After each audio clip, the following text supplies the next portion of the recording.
Así son los movimientos del alma. Hoy voy a tener el placer de entrevistar a Paul Thompson, quien es un gran ejemplo de la comunidad de baile de Pensilvania y el Delaware.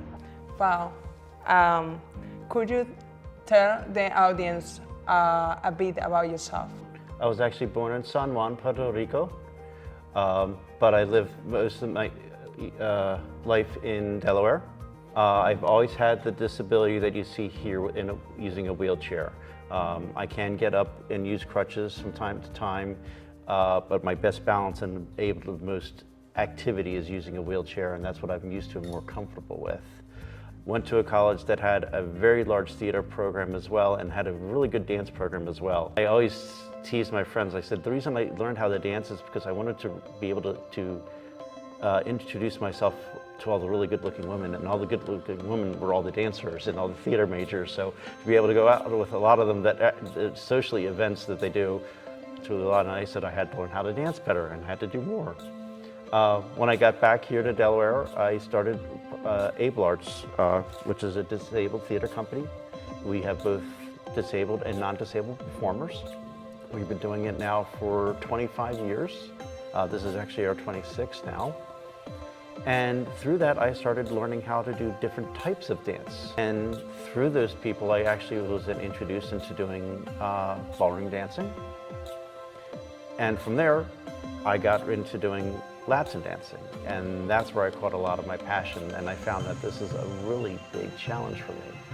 I mean, salsa dancing, you think of it mostly on your feet. I mean, there's plenty of ballroom dancing and from wheelchairs, but not much for Latin dance. So I said I wanted to try this and try something new with this. So that's what I've been doing for many years. Been just going to different instructors across different places where they have different events, from Philadelphia through Delaware, and going out to different places down to like Baltimore and such, and said, where can I go? What new thing can I learn? Meet people such as yourself as well, and just go out there and say, what am I going to do with this? What new move can I try? What's this new idea, can I do this? And that's where I started. The biggest challenge for me for Latin dance was looking at the different types of dances and thinking which ones I could do. Salsa, I thought, well, that's pretty simple. It's a lot of people going back and forth. It's easy to do. Merengue, it's just back, it's the same way, or in a circle and everything else. I looked at bachata and I said, oh, I can't do that. It's all lateral, so it's all left and right and back and forth. Wheelchair goes forward and back. It doesn't hop at left, it doesn't go right.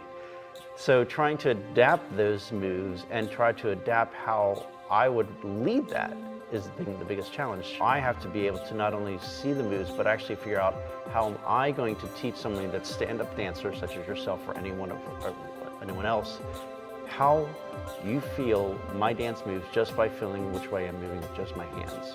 How does dancing influence your life? I found it influenced me in giving me more confidence to go out and try new things, and to really say that it's something I can really excel at. I have found that when I go out, I meet a lot more friends, and a lot more people that I get to know in the social events, and they've really expanded me and shown me lots of new people I could learn to go with. And when I've done that, I said, oh wow, it's different than I've done before. It's much more of a challenge, and I loved it. And now that I go out, I get the chance of saying, oh, I got this part, I know how to do that one. But then I look at some of the others, and I'm like, I can't do that yet. How do I do that? And what's that for me? How do I learn how to do that new step that they're doing? And I go up and I said, I want to try that. Or I asked one of my friends, would you try this with me? I'm really trying to get this and I can't figure out how.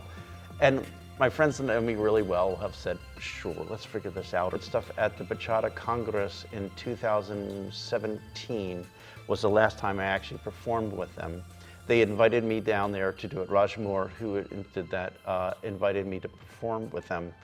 And I asked one of my good friends that I know, Andrea, to do this dance with me. And she came to this with me and says, you know what, I just have this song. You tell me how you want to do the dance. I'll do whatever way you do with it, but this is the song I really want to do with it. So we spent months doing this in my front room with my girlfriend before, at the time, now my wife, watching us, trying to figure that out, seeing how we're doing the move, and failing spectacularly once or twice as we do it. But doing that on the stage there in Baltimore was amazing, and the responses we got out of that. I actually heard it, the version that's actually in their version that they've taped, and it sounds really good, and it looks at it really well.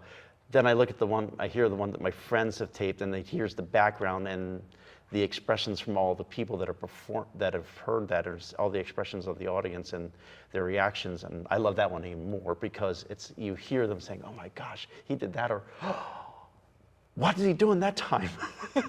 And I like doing that. That's the type of reaction I want.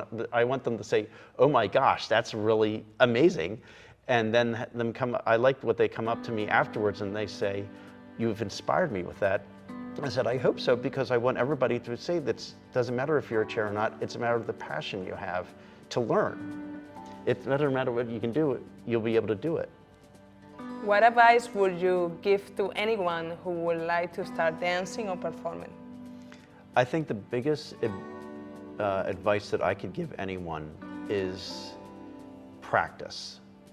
You're going to have to practice whatever you want to do, and you have to have the passion behind it. So those two things. You have to be willing to go out and try it out. You're going to have to be willing to fail, because you're going to try something, get frustrated it's not working, and if you give up, you're going to give up. But if you say, "Okay, that didn't work, could I do it differently?"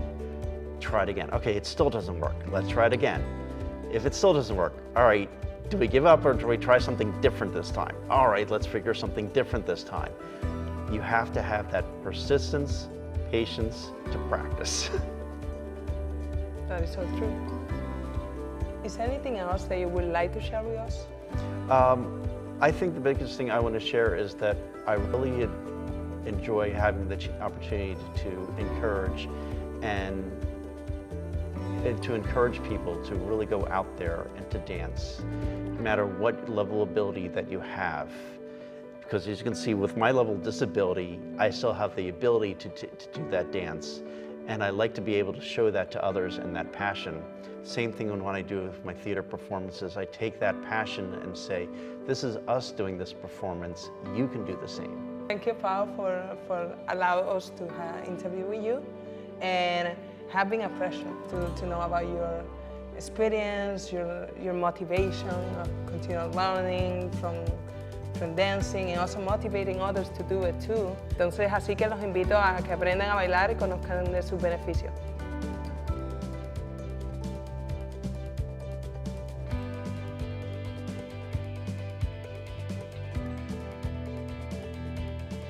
AbleArts does have a Facebook page, so just look us up through Facebook itself, all one word.